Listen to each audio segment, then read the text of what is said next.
আসসালামু আলাইকুম স্যার। কি দেবো স্যার? ওয়ালাইকুম সালাম। 2 গ্লাস পানি নিয়ে আয়। শুধু পানি স্যার? হ্যাঁ, শুধু পানি দে। সকালে বাবা আমাদের অনেক কিছু খাইয়েছে, পিঠ পেট সব ভরে গেছে। আচ্ছা ঠিক আছে। ছোট, এইভাবে তো আর চলে না রে। দুবেলা বাবার খিচুনি খাওয়া, মা যেভাবে টাকার যোগান দেয়, এ বড় লজ্জার ব্যাপার। লজ্জা কি বলছো ভাইয়া? চরম লজ্জা। এ থেকে রেহাই পাই কিভাবে? তোর মাথায় তো অনেক সময় ভালো ভালো আইডিয়া আসে, একটা আইডিয়া বার কর না। শোনো ভাইয়া, একটা আইডিয়া আমার মাথায় এসেছে। কিছুদিনের জন্য আমাদের ঢাকার বাইরে পালাতে হবে, একটা ধাক্কা দিতে হবে ওই বেটা কোটি টাকার ফকিরকে। কোটি টাকার ফকির আবার কে? আরে ফকির চাঁদ, আমাদের শ্রদ্ধেয় বাবা। তুই কি করতে চাস? শোনো শোনো। টমেটো চাচা, টমেটো চাচা, চাচা গো সর্বদাই হয়ে গেছে। তোমরা এরকম করে কাঁদতেছো কেন? কি হয়েছে বলবা তো? কি হয়নি চাচা, হতে বাকি আছে কি? আমরা তো কাঁদছি। আপনার যদি এমন হতো, আপনি তো ওখানে পড়ে থাকছেন। ভাইয়া আমাদের কি হবে? কোথায় যাবো? আমাদের ভাইয়া তুমি শান্ত হও। তোমার কিছু হয়ে গেলে আমি বাঁচবো না, আমি বাঁচবো না ভাইয়া, তুমি চুপ করো। হ্যাঁ চাচা, আমি বলছি, আমি তো একটু শক্ত মনে, আমি আপনাকে সব খুলে বলছি। ভাইয়া তুমি একটু চুপ করো তো, কথাটা ঠিক মতো না বললে কাজ হবে না। শুনেন টমেটো চাচা, বাবারা, আমরা দুজন সকালবেলা জগিং করে ঘরে ঢুকছিলাম, ঢুকে দেখি বাড়ি শূন্য, বাড়িতে না কেউ নেই। তো ছিল, কি ছিল?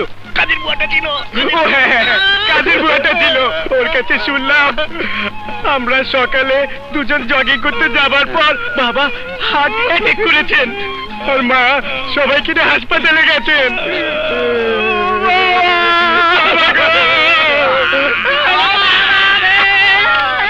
বাবারা শান্ত হও, শান্ত হও। ঘটনাটা পুরোটা আমি শুনি। চাচাকে আগে ঘটনাটা শুনতে দাও।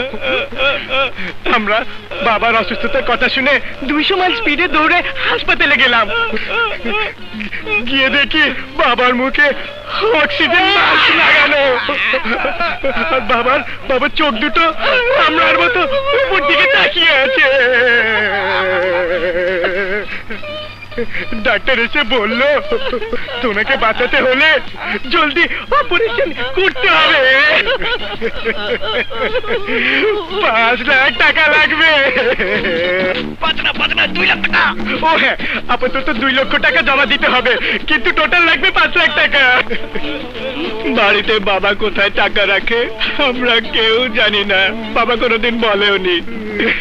তাই তো মা আপনার কাছে পাঠালো, বললো তাড়াতাড়ি যা, তোর টমেটো চাচার কাছ থেকে 2 লক্ষ টাকা নিয়ে জলদি আয়। তাই তো দৌড়াতে দৌড়াতে আপনার কাছে এলাম, জলদি 2 লাখ টাকা বের করেন, বাবাকে বাঁচাতে হবে। কিন্তু বাবাজিরা, স্যারের হুকুম ছাড়া তোমাকে এত টাকা আমি দেবো কি করে? কি বললেন চাচা? আমার বাপ মরার জন্য টাইম গুনছে, আর আপনি তার হুকুম চাচ্ছেন?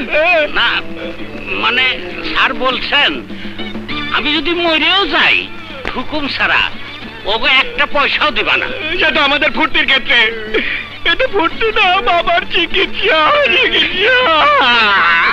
না বাবাজিরা, তবুও আপনি তবু করছেন কেন?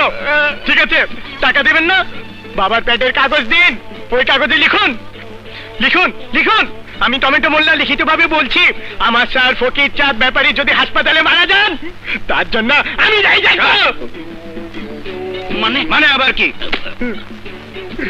আমাদের বাবাকে বাঁচানোর জন্য আপনার কাছে এসেছিলাম, আপনি আমাদের 2 লক্ষ টাকা দিতে অস্বীকার করেন, তার একটা প্রমাণ রাখতে হবে না? আর আমাদের বাবা যদি মরেই যায়, তখন তো এইসব সম্পত্তির মালিক হবো আমরা। তখন আপনাকে আমরা ছাড়বো না, হাজতে ঢুকিয়ে দেবো।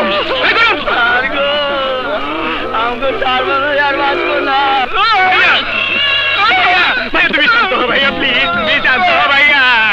ভাইয়া তুমি গেল না ভাইয়া, তোরা হলে আবার কি হবে? ভাইয়া গো, ভাইয়া বাবা,